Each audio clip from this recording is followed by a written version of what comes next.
Uhali gani mtazamaji wa TVE, karibu katika taarifa ya habari, tukujuze yale yaliyojiri na tuliokuandalia kutoka chumba cha habari. Mimi ni Sofia Amani, nitakusomea habari za kitaifa na kimataifa. Karibu hadi tamati. Kifuatacho ndani ya TVE habari. Watanzania waadhimisha kumbukizi ya miaka 26 ya kifo cha hayati baba wa taifa Mwalimu Julius Nyerere, huku makamu wa rais Daktari Mpango akisisitiza kuenzi tunu zake. Kiwango cha ubora wa mbegu zinazotumika nchini chaelezwa kukidhi matakwa ya kitaifa na kimataifa. Na katika habari za kimataifa, wapiganaji wa kundi la waasi ADF waua watu 19 mashariki mwa DRC. Karibu mtazamaji wa TVE, na moja kwa moja tuanze na taarifa inayoeleza kuwa makamu wa rais wa Jamhuri ya Muungano wa Tanzania Dr. Philip Mpango amewasihi wa Tanzania kuendelea kumwombea baba wa taifa hayati Mwalimu Julius Kambarage Nyerere ili aendelee kupumzika kwa amani na awe mmoja wa watakatifu. Mwanahabari wetu Goodluck Msola ametuandalia taarifa zaidi. Makamu wa rais ametoa wito huo Jumanne wakati alipozungumza na viongozi, waumini pamoja na wananchi mbalimbali katika ibada ya kumuombea baba wa taifa Mwalimu Julius Kambarage Nyerere, ibada iliyofanyika katika kanisa Katoliki la Parokia Mtakatifu Francisco wa Asizi, Mwanjerwa, jijini Mbeya. Amesema ni vema kwa kila mmoja, hususan viongozi, kufuata mfano bora na mwema wa baba wa taifa ambaye alikuwa mwaminifu kwa taifa la Tanzania na kulitakia mema kwa nyakati zote. Aidha, kwa niaba ya serikali, makamu wa rais amewashukuru waumini na wananchi wa mkoa wa Mbeya kujitokeza kumuombea baba wa taifa wakati wa kumbukizi ya miaka 26 tangu kifo chake. Kwa niaba ya serikali tena tunawashukuru wote mliopo hapa ndani na hata ambao hawaweza kufika. Tuendelee kumuombea baba wa taifa hili. Mungu akubali kweli kumpokea miongoni mwa watakatifu wake. Lakini na sisi wote, kila mmoja ajitahidi kufuata mfano mwema ambao alituachia baba wa taifa. Na hasa kwa viongozi. Mmemwona mtoto wake hapa, tumekaa naye pale karibu. Alisoma na sisi wengine. Ingekuwa sisi wa siku hizi, pengine tungewapeleka kwenye mashule huko majuu. Lakini alisoma hapa. Alikuwa ni mwaminifu sana kwa nchi yake. Alitupenda sana. Na huko aliko, naamini kama amefika kweli kwa Mungu, anaendelea kuiombea nchi yetu ya Tanzania. Kwa hiyo na sisi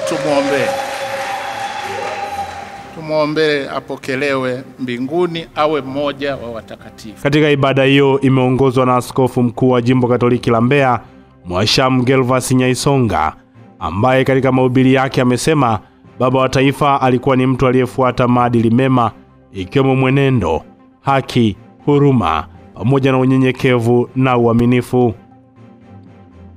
Amesema Mwalimu Nyerere aliacha urithi wa kisiasa tangu wakati wa kuhangaikia uhuru, aliacha urithi wa muungano wa taifa pamoja na mageuzi ya kidemokrasia, na kwamba kupitia azimio la Arusha la mwaka 1967 Mwalimu Nyerere aliacha urithi wa kijamii pamoja na kiuchumi ili kujenga jamii yenye usawa.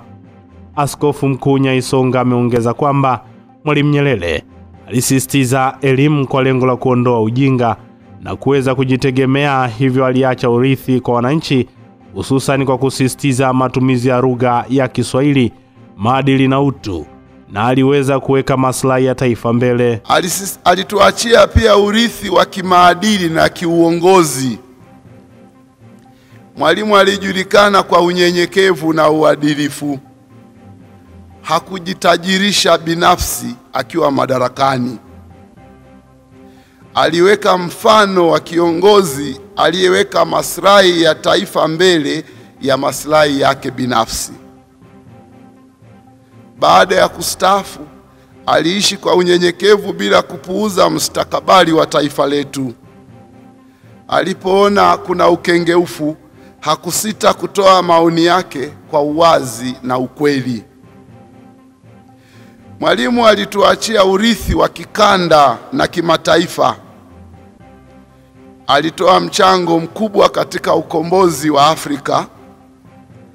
Mfano, hakufurahi kuona kuna nchi za Afrika haziko huru.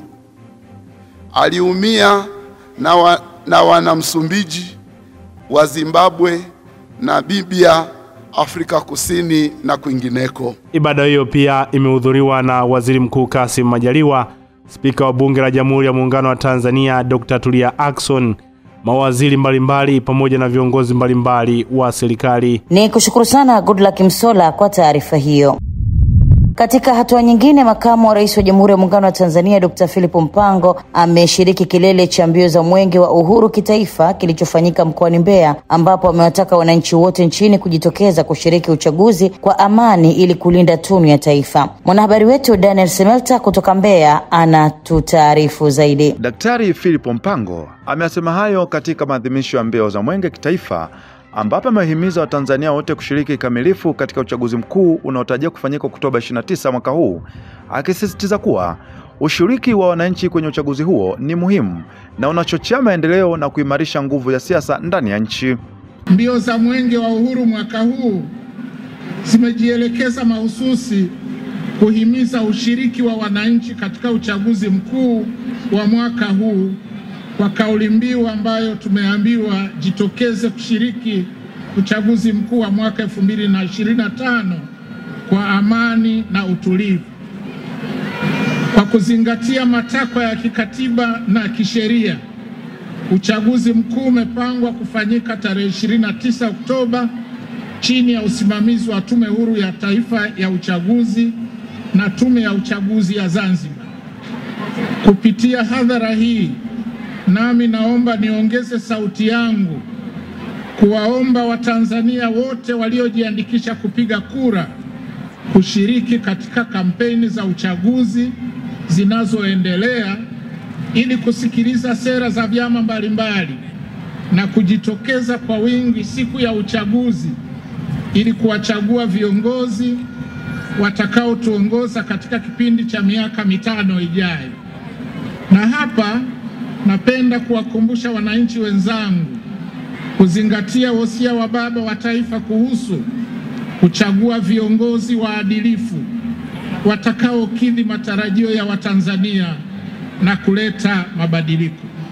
Wakati huo huo, Waziri Mkuu Kassim Majaliwa amewapongeza wakimbiza Mwenge kwa mshikamano aliokuwa nao, huku mkuu wa mkoa wa Mbeya Mheshimiwa Beno Morris Malisa ameshukuru serikali kwa miradi mbalimbali ya maendeleo inayotekelezwa mkoani humo, huku akiomba kuendelezwa kwa kasi ya ujenzi wa miradi ya barabara ikiwemo barabara ya njia 4. Vijana hawa wamefanya kazi kubwa ya kuukimbiza Mwenge huu wa uhuru katika mikoa yote 31 na halmashauri zote 195 za Jamhuri ya Muungano wa Tanzania kwa siku 195 mfululizo, wakipitia miradi zaidi ya 1382 ya maendeleo ya kijamii na kiuchumi na kusambaza ujumbe wa amani, mshikamano na uwajibikaji. Kwa niaba ya Watanzania wote, ninawapongeza kwa moyo wao wa kizalendo, nidhamu na utayari wa kulitumikia taifa hili. Tuwapigie makofi vijana wetu waliokimbiza Mwenge mwaka huu. Ni kushukuru sana Daniel Semelta kwa taarifa hiyo.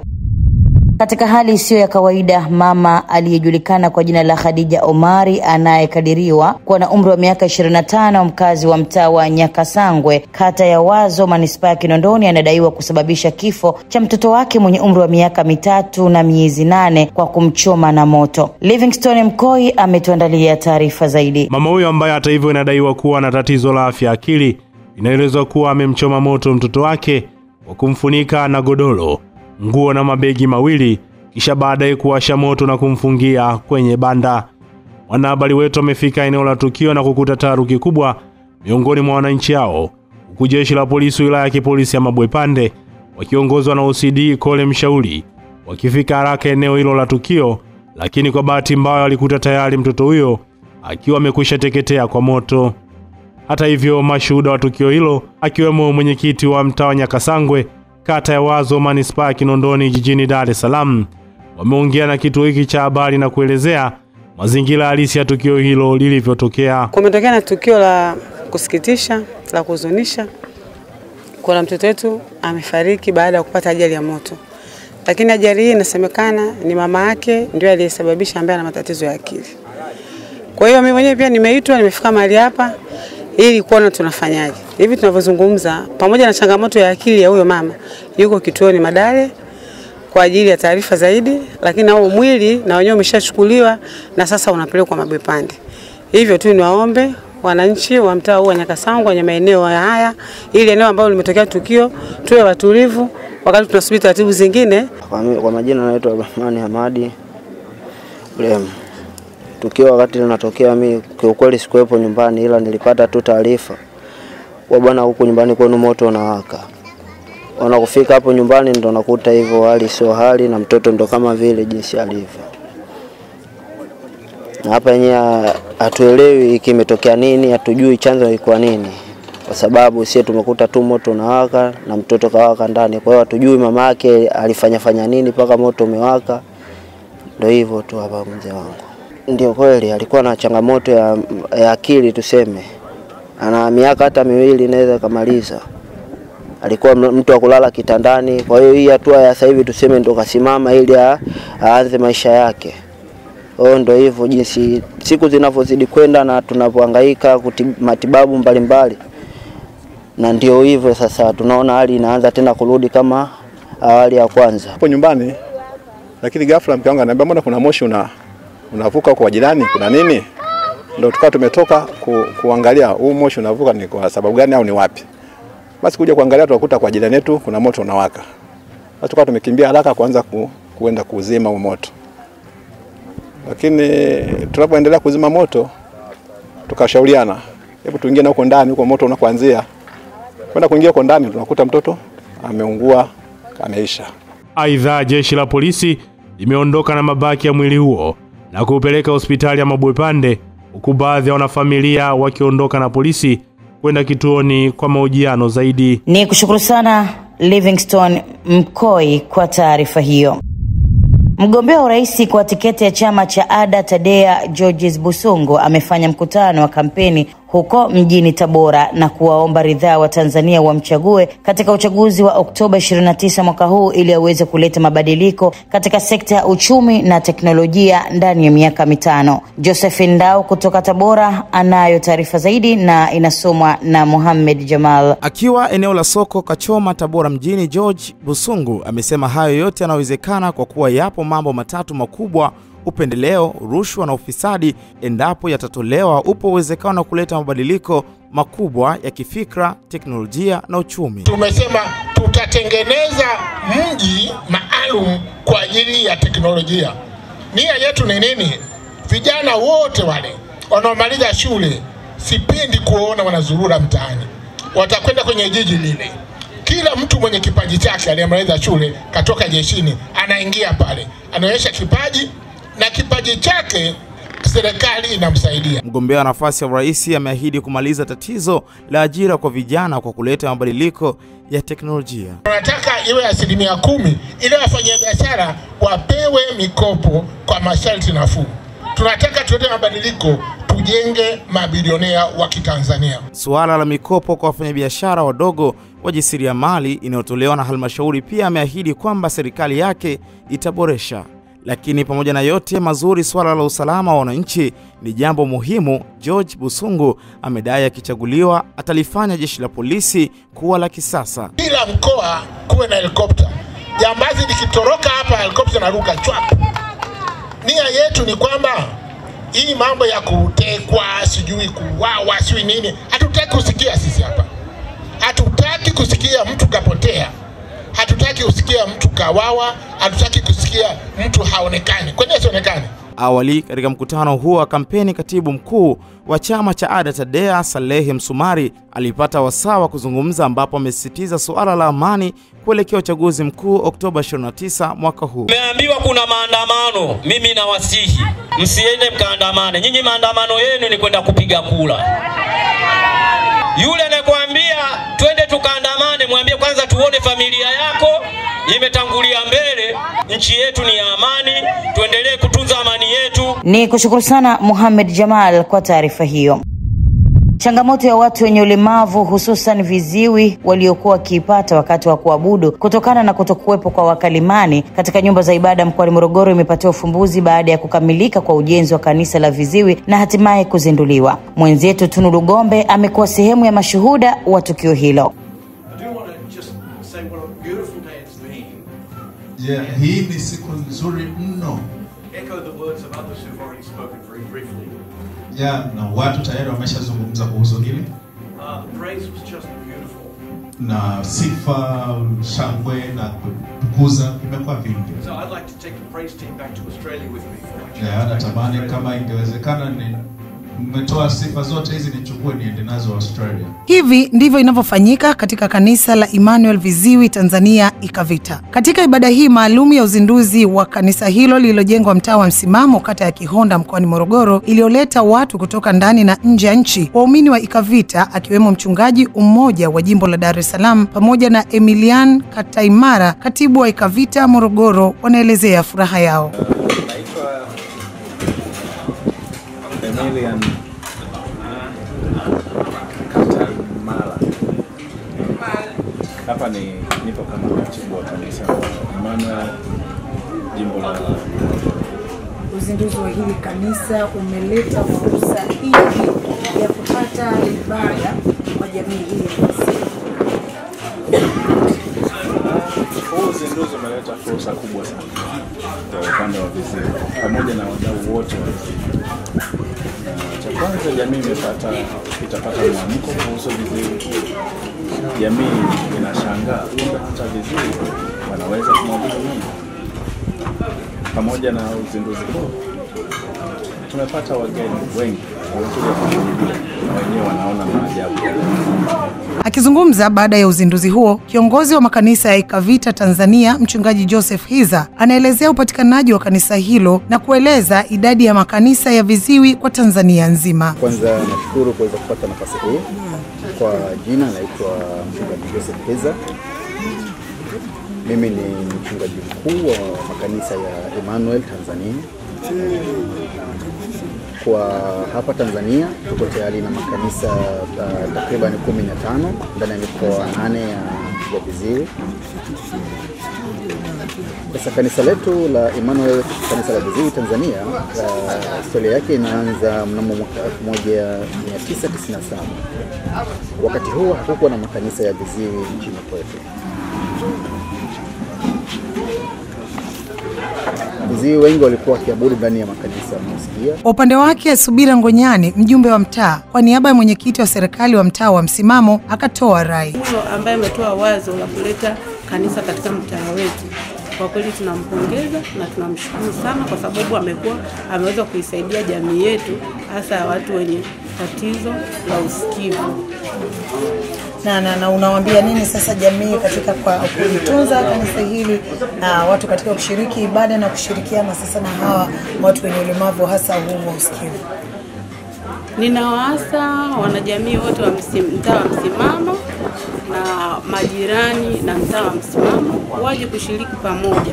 Japokuwa kanisa hili tunasema ni la viziwi, lakini hata watu wa kawaida ambao wanasikia wanaweza kuja kushiriki na hawa ili wasijione kama wao wametengwa.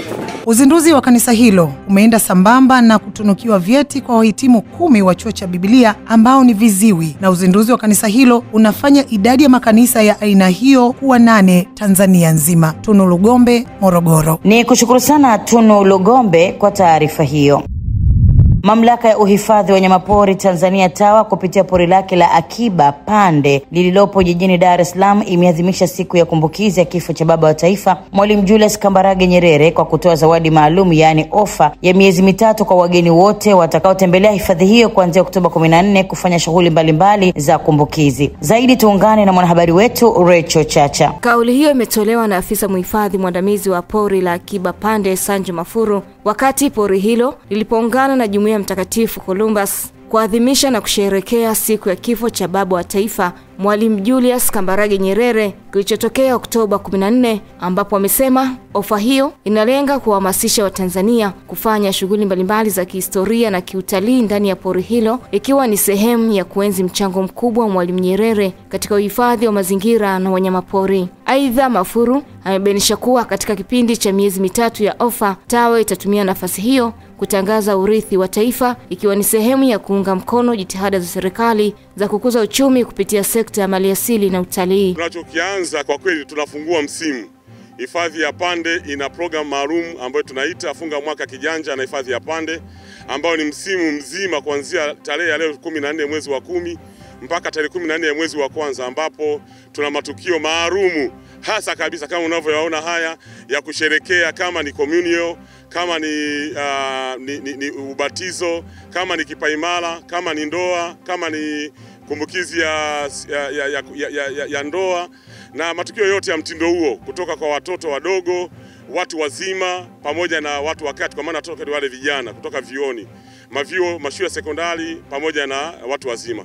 Tunachosema kwa kauli moja ni kwamba Pande tumejiandaa kwa ukubwa wake, kwa maana miezi mitatu tutakuwa na ofa maalum.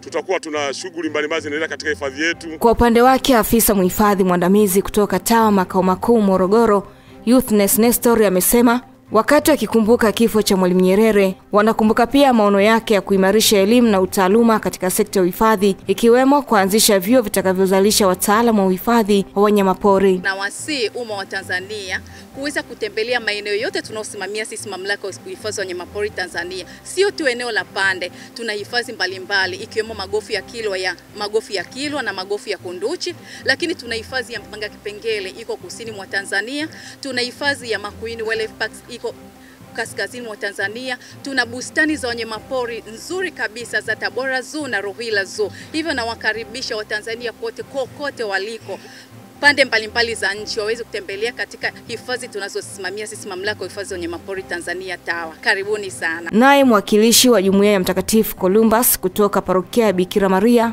Pande Msakuzi, Evod Gaspar, ameeleza kwamba wameamua kuadhimisha siku ya kumbukizi ya kifo cha Mwalimu Nyerere kwa kutembelea hifadhi ya Pande kutokana na vivutio vingi vilivyopo, sanjari na kutambua mchango wa Mwalimu katika kusimamia uhifadhi na utunzaji wa mazingira. Leo tukaamua tuchague iwe siku ya kipekee, tuchague siku hii kuwa special kwa ajili ya kuja kutembelea hifadhi yetu ya Pande Game Reserve. Na watoto nafikiri pia kama hapa wanakuja kujifunza mambo mbalimbali, na ndio maana tumekuja nao kidogo kwa wingi japo kwa uchache wao na sio wote. Tunaamini kupitia hii itatupa muamko wa kutambua na kuelewa pamoja na wanyama wote ambao wapo huku wanapatikana huku tunapokuja kujifunza sisi kama majirani. Kupitia maadhimisho hayo, TAWA chini ya kauli mbiu ya Wizara ya Maliasili na Utalii semayo tumerithishwa tuwarithishe, imesisitiza kuwa itaendelea kuenzi falsafa ya Mwalimu Julius Kambarage Nyerere kwa kulinda urithi wa maliasili, kuhamasisha wananchi kushiriki katika uhifadhi na kukuza utalii wa ndani ili kuhakikisha rasilimali hizo zinawanufaisha Watanzania wa sasa na vizazi vijavyo. Ni kushukuru sana Rachel Chacha kwa taarifa hiyo. Wakati Tanzania ikiwa inaendelea na maadhimisho ya wiki ya chakula duniani ambayo yanafanyika mkoani Tanga, imeelezwa kuwa kiwango cha ubora wa sifa ya mbegu zinazotumika nchini kimeweza kukidhi matakwa ya kitaifa na kimataifa. Mwanahabari wetu Goodluck Msola ametuandalia taarifa zaidi. Akizungumza wakati wa maadhimisho ya wiki ya chakula inayoendelea mkoani Tanga hadi siku ya tarehe 16 Oktoba, mkurugenzi wa majaribio na tathmini Matengia Swai kutoka taasisi ya kudhibiti ubora wa mbegu Tanzania TOSCI amesema mbegu nyingi zinazotumiwa na wakulima nchini zimethibitishwa na kukaguliwa na kamati za kitaaluma, hivyo kuziwezesha kukidhi ubora wa kitaifa pamoja na kimataifa, hususan katika kuzalisha mazao ya chakula. Kazi moja ambayo tunayoifanya TOSCI ni kusajili wafanyabiashara wote wa mbegu. Pia TOSCI tunasajili aina zote za mbegu kupitia kufanya majaribio ya utambuzi wa aina mpya ya mbegu, tunasema DUS, distinctiveness, uniformity na stability, kufanya majaribio ya umahiri wa mbegu ili kuweza kusajili aina hizo mpya za mbegu.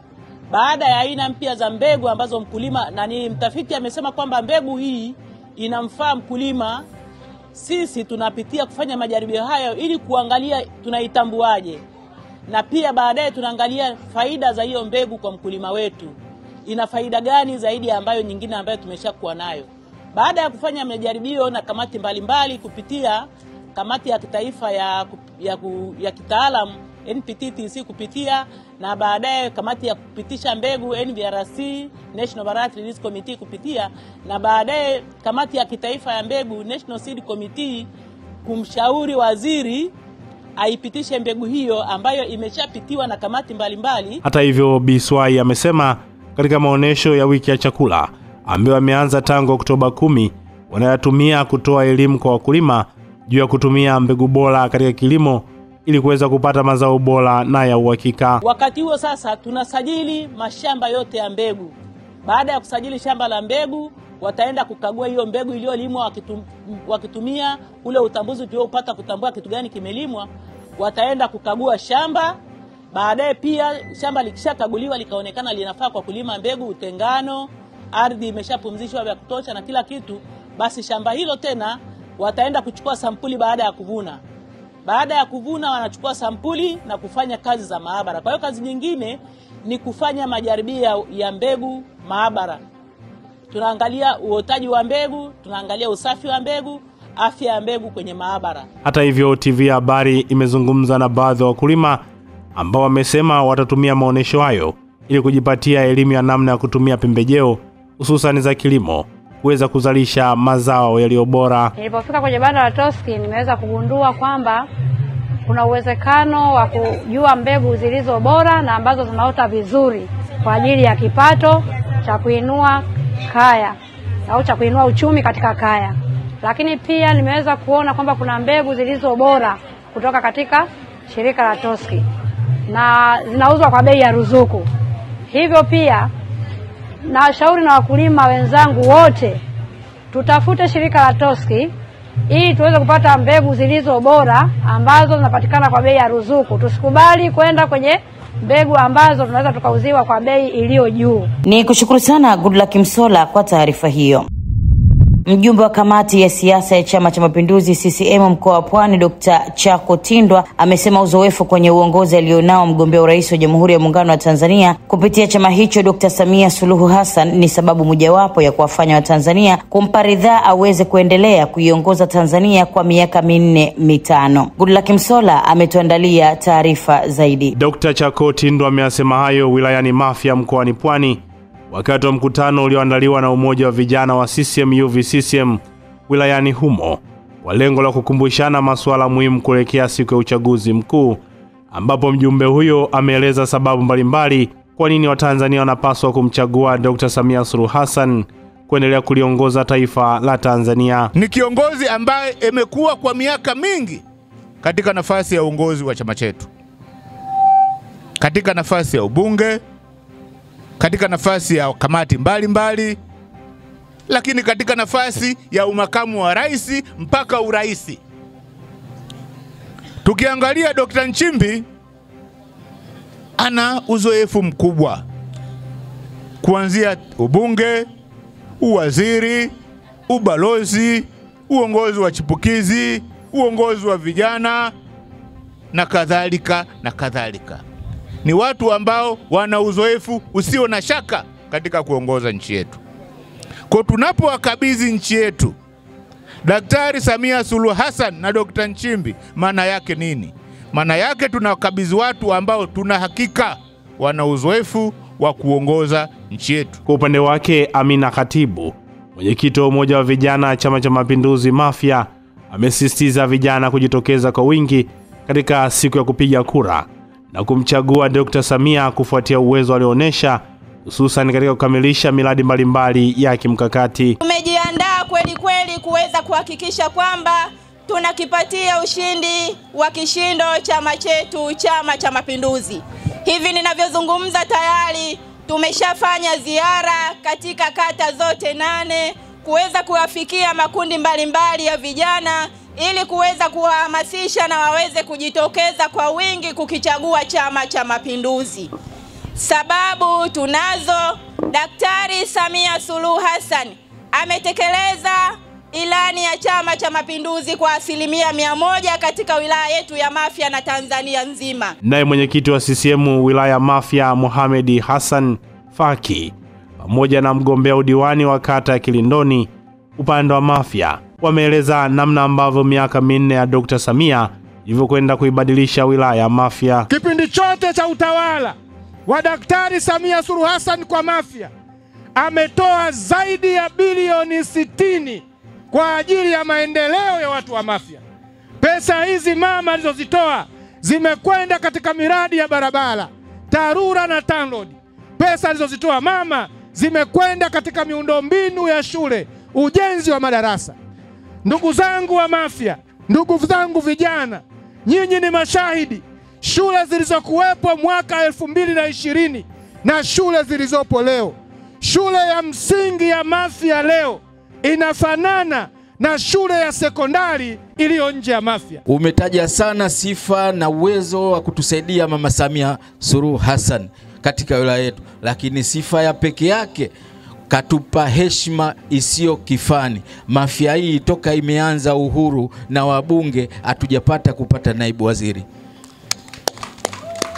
Tunaomba kupitia mkutano huu, ndugu zangu, tumwombee dua mbunge wetu baada ya kuwa naibu waziri awe waziri kamili, ili na mimi nikiwa hapa nikipata udiwani iwe kazi rahisi kumwambia mzee tunaomba.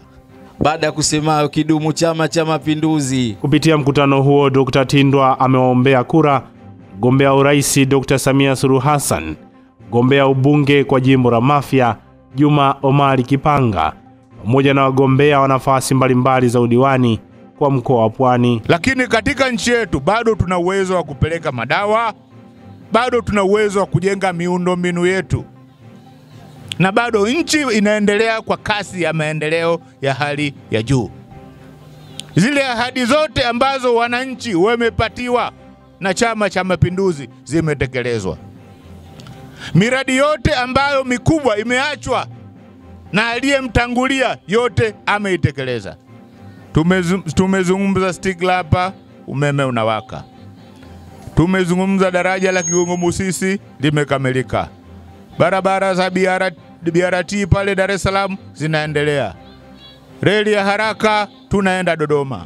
Kivuko ndio iko cha pili kinakuja, na kadhalika na kadhalika. Ni kushukuru sana Goodluck Msolla kwa taarifa hiyo. Wafanyabiashara 28 kutoka sekta mbalimbali nchini wanatarajiwa kuelekea nchini China kushiriki mafunzo ya ujasiriamali na maonesho ya kimataifa ya biashara ya Canton Fair yanayotarajiwa kuanza kesho Oktoba 15 katika mji wa Guangzhou. Ziara hiyo inalenga kuongeza uelewa wa wafanyabiashara katika ubunifu, ushindani na upanuzi wa masoko ya nje. Ellen Manyangu ametuandalia taarifa zaidi ambayo inasomwa na Muhammad Jamal. Wafanyabiashara hao wamesema ushiriki wao katika maonesho hayo ni fursa muhimu ya kujifunza teknolojia mpya za uzalishaji, kutafuta wabia wa kimataifa na kuboresha ubora wa bidhaa za ndani ili ziweze kushindana katika soko la dunia, na kueleza kuwa mafunzo hayo yamekuwa kichocheo kikubwa cha ukuaji wa biashara ndogo na za kati nchini. Nilipoenda China nilipata fursa baada ya kwenda na NMB walituzungusha miji tofauti. Nishukuru NMB wameweza kuniwekea mtandao mkubwa wa kuwasiliana na watu. Mimi na furaha sana na NMB ambao fursa ambao niliopewa kwenda China. Mimi naitwa Sanjay Sumaria, ni mfanyabiashara ya mazao kutoka mkoa wa Singida. Hapa ambao tunapelekwa China kwa ajili ya kujifunza mambo mingi na kutembelea viwanda ili tuweze kuwekeza kwenye viwanda na maisha ziendelee. Naitwa Delfina Leon Shine. Nimetokea kampuni ya Barefoot International. Namshukuru Mungu kwa kupata nafasi hii ya kwenda China. Kwa kweli tuna matumaini kwamba tutajifunza mengi mambo ya biashara. Niko kwenye kilimo, nilikuwa ni mstaafu. Kwa upande wake, afisa mkuu wa wateja binafsi na biashara wa benki ya NMB Philbert Mponzi amesema washiriki wa safari hiyo ni wateja benki hiyo ambao zaidi ya 55% ya miamala yao ya kibiashara hufanyika kupitia NMB. Amesema hatua hiyo inaonyesha namna benki hiyo inavyowezesha ukuaji wa sekta binafsi kwa kutoa huduma za kifedha zenye tija na urahisi. Mponzi ameongeza kuwa benki ya NMB itaendelea kushirikiana na wafanyabiashara katika kuibua fursa mpya za uwekezaji, kukuza biashara endelevu na kusaidia upatikanaji wa mitaji kupitia mikopo nafuu, na kuhimiza wafanyabiashara hao kutumia ziara hiyo kama daraja la kuimarisha ushirikiano wa kibiashara kati ya Tanzania na China. Katika trip hii wateja wetu hawa 28 watapata nafasi ya kwenda kushiriki katika yale maonyesho ya Canton Fair, maonyesho ya kibiashara. Najua mnayajua ni maonyesho maarufu sana, kwa hiyo mnaweza kujionea wajasiriamali mbalimbali, wafanyabiashara mbalimbali wa Kichina, ambapo tunajua hiyo ni sehemu muhimu sana ya kujifunza. Lakini pia mtatembelea wazalishaji wa bidhaa mbalimbali. Bwana Philomena ametuambia walipokwenda last time waliona viwanda mbalimbali, na ndio maana yeye akaweza kujifunza mpaka akaweza kuwa na kiwanda chake sasa hivi. Kwa hiyo tunaamini wafanyabiashara wanaokwenda katika trip hii pia watapata huo wasaa wa kuangalia viwanda mbalimbali, wazalishaji mbalimbali, na naamini mkirudi mtakuwa na mawazo mengine kwa ajili ya kukuza biashara zenu. Nilikuwa na uzoefu wa kwenda China, hata nikiwasimulia hapa kuna wengine wana uzoefu zaidi, lakini safari inayoenda kwa sababu ya NMB Bank inakuwa na utofauti na ile unayoendaga peke yako. Kwa sababu mnavyoenda wengi kama timu, kila mmoja anakuwa na kila anachokijua na huyu anakijua, mkiunganisha kuna jambo linatokea. Ni kushukuru sana Mohamed Jamal kwa taarifa hiyo. Shirika lisilo la kiserikali la HAST limetoa msaada wa taulo za kike za vitambaa kwa wasichana 290 wa shule ya sekondari Usuka wilayani Wanging'ombe mkoani Njombe ili kuwasaidia kuhudhuria vipindi darasani pindi wanapokuwa kwenye hedhi. Taarifa zaidi na Ibrahim Mlele kutoka Njombe. Ugawaji wa taulo za kike pamoja na nguo za ndani maarufu kama boxer kwa wavulana wa shule ya sekondari Usuka ulitanguliwa na elimu ya afya na hedhi salama na elimu ya kupinga ukatili kwa wanafunzi na walimu wa shule hiyo ya Usuka, kama anavyoeleza Faraja Elieza, kiongozi wa mradi wa Days for Girls Njombe. Fika hapa shule ya sekondari Usuka kwa ajili ya kufanikisha na kuhitimisha mradi huu wa Tanzania Gender Equality in Education, ambayo imelenga kutoa elimu ya hedhi salama na kuzuia ukatili wa watoto. Na sambamba na hilo tumeweza kugawa pedi za Days for Girls kwa wanafunzi wa kike 290 na pia wanafunzi wa kiume 208 wamepata boxer za kitambaa, yani za cotton. Mwanzoni walikuwa na hofu, lakini baadaye wamekuwa na amani kabisa, wamepokea kwa furaha na kupokea vifaa vya hedhi salama kwa furaha. Kaimu mkuu wa shule Shadrack Kisanga ameeleza umuhimu wa elimu hiyo shuleni hapo, ambapo pamoja na kulishukuru shirika la HAST ameliomba kusaidia wanafunzi shuleni hapo kujengewa bweni ili kuinua taaluma. Kama itawezekana, wanaweza kupanua wigo zaidi kwa kuongea na hawa wafadhili ambao wameweza kufadhili vitu kama hivyo, basi wangeweza kutusaidia hasa kwa swala la bweni upande wa wasichana. Shule yetu location yake ipo mbali kidogo na vijiji ambako wanafunzi wanatoka. Kwa hiyo kwa kufanya hivyo wakutusaidia hata bweni, itawawezesha wanafunzi wa kike kukaa shuleni wakati wote, na hivyo kuwaepusha na athari ambazo zinaweza zikawakabili, hasa kutembea umbali mrefu kutoka hapa shuleni kwenda nyumbani. Baadhi ya wanafunzi wa kike na kiume akiwemo Azaria Justin na Goodluck Kimbugi waliopatiwa elimu na misaada hiyo wamesema taulo za kike asilimia kubwa sana, kwa sababu zinauzwa ni gharama. Hizo mtu anaweza akachana labda kwa hapa shule, mtu akachana godoro labda kitambaa akaweka kwa kujistiri, lakini akitadumu kwa muda mrefu ni kwa muda mfupi tu, baadaye za kaibika darasani. Kwa hiyo kwa msaada tuliopewa leo tunawashukuru sana, wameweza kutusaidia. Itatusaidia pindi ambapo tutaenda kuoa. Sisi hapa ni vijana, baadaye tutakuwa baba. Itatusaidia wakati wanawake zetu wakiwa katika kipindi cha hedhi. Itatusaidia namna ya kuwaelimisha. Misaada hiyo inatolewa na shirika la HAST kwa gharama ya shilingi milioni 16 kwa kata ya Usuka kupitia mradi wa Tanzania Gender Equality in Education, na kwamba misaada hiyo imetoka shirika la Global Health Ministry la Marekani na idhini ya kanisa la KKT Diocese ya Kusini Njombe. Kutoka hapa mkoani Njombe, TVE Habari, mimi ni Ibrahim Godfrey Mlele. Ni kushukuru sana Ibrahim Mlele kutoka Njombe.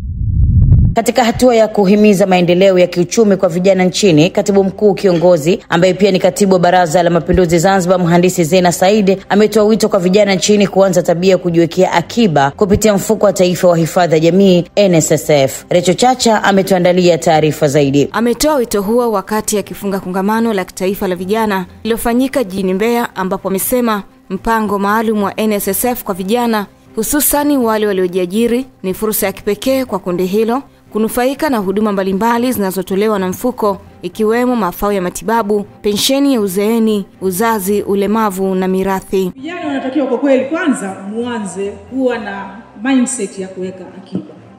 Unajua unaweza ukapata hela ukaziona kidogo kwamba utawekaje akiba, hela ni kidogo. Lakini kidogo hicho kama huwezi kujifunza kuweka akiba sasa, hata ukipata kingi utakiharibu, hutaweka akiba. Kwa sababu ni tabia unaotakiwa uanze kujifunza sasa. Kwa hiyo kama unaweza hata weka akiba 1000 kwa siku. Tena ukiweka akiba 1000 kwa siku, una uwezo kwenda kujiunga na hifadhi ya jamii. Niwapongeze taasisi zote ambazo zimekuwa zikitoa mada kwa vijana, na moja wapo ni NSSF. Mimi wananifurahisha kwa sababu wanabuni mambo ambayo yakwenda kutatua kero zilizoko kwenye jamii. Hata nilipokuwa Geita kule nilikutana nao. Kulikuwa na maonyesho. Nilienda nikawakuta wamebuni vitu ambavyo watu wanaweza wakajiunga, tena sio lazima uende ofisini kwao. Kwa simu iliyo smart na hata ambao sio smart. Kuna namba zile ukipiga unaenda unajiunga na unaweza kutuma michango yao. Kiwango cha chini 30,000. Mfuko wa NSSF umeendelea kutoa elimu ya hifadhi ya jamii kupitia kampeni yake ya NSSF Star wa Mchezo awamu ya pili ijulikanayo kama Paka Rangi, ambayo inalenga kuwafikia makundi mbalimbali ya wananchi wakiwemo vijana ili kuwawezesha kuelewa umuhimu wa kujiunga mapema na mfuko kwa ajili ya ustawi wao wa sasa na maisha yao ya baadaye. Ni kushukuru sana Recho Chacha kwa taarifa hiyo. Zikiwa zimesalia siku chache kuelekea uchaguzi mkuu mwaka huu, baadhi ya wakazi wa vijijini mkoani Singida wameomba mashirika yanayotoa elimu ya mpiga kura wafike vijijini badala ya kuishia mjini pekee. Amini Nyaungo anatueleza zaidi kutoka Singida. Wakazi wa vijiji mbalimbali mkoani Singida wameomba mashirika yanayotoa elimu ya mpiga kura wafike huko vijijini na wao wapate kujua nani anayestahili kuchaguliwa. Elimu iliyotolewa ni ndogo, sio kubwa. Wengi wanasema sioni sababu na haja ya kwenda kupiga kura. Nikana kama vile elimu haijamfikia sawa sawa, ajue kuona kwamba hii ni haki yake ya kimsingi ya kuchagua na kupiga kura na kupata kiongozi ambaye atakuja kumsaidia kwa miaka 5. Kweli hapa kijijini labda ni mara moja waliokuja sasa hivi, ila wangekuwa wanapitia wanawapa hamasa kama wanaopitiaga mjini. Maana mjini waga naonaga wanapita magari wanatangaza kuna moja 2 3 chaguzi nini, lakini si wanakuja mara moja wanaacha. Ni kama wametuacha pembeni. Wanakijiji hao wanatukumbusha maneno ya Kiswahili ya wazee wetu. Kumbe tunaweza tukafanya kazi siku hiyo bila wasiwasi. Na mtu anatoka hapo anakwenda kituoni akiwa anajua la kufanya. Sehemu ndogo sana ambayo anaweza kuipata kwa usimamizi, lakini sehemu kubwa umeshatufahamisha nini.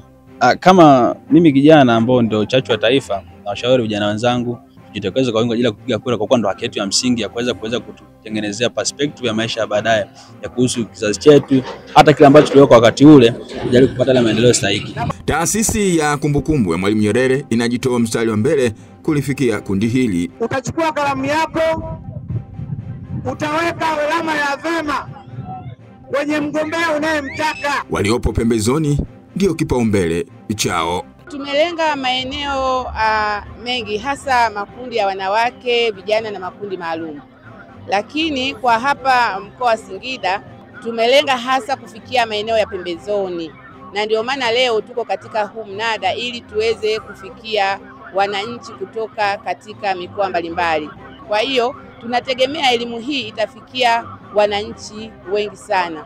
Na hii mbegu wataenda kuipanda katika. Ni kushukuru sana Amini Nyaungo kwa taarifa hiyo. Mtazamaji, hii ni taarifa ya habari. Mimi ni Sofia Amani, na tupate mapumziko mafupi kisha tutaendelea na taarifa ya habari.